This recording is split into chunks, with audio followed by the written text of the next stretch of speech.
yung bakasyonan namin dito na bahay. Diyan, kalsada na yan. Yan o. Yan yung munting bahay namin dito bakasyonan. Pasok tayo sa loob. Yan. Yan. Ayusin ko pa to guys. Di pa kasi ito tapos eh. Yan, ganyan sila kaluwag. Maganda umiga dyan guys. Napakasariwa ng hangin. Bakasyonan lang at least mayroong sariling tahanan, di ba? Yung sa baba naman guys. Yung sa baba naman guys. Ay, asan mo yung ano ko? Na sa baba guys. Sombrero.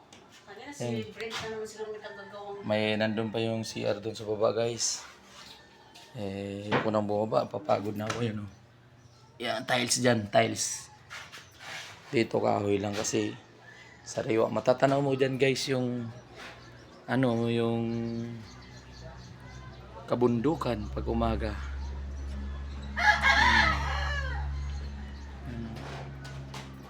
Guys.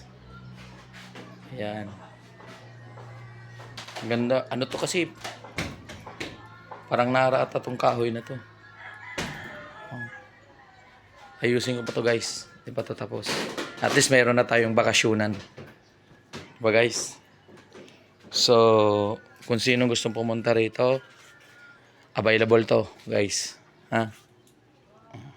PM lang kay OG Iskototo. Kaya kay Christopher Iskototo. Yan. Sila lang dito ang nag-ano, namamahala. Ayusin ko rin to. Re-renovate ko rin to. Yan o. Bahay ng kapatid kong isa. Christopher, bahay ng kapatid ko isa. Puro di bato sila. O, ayan. Pero matataas yan ang ano nila.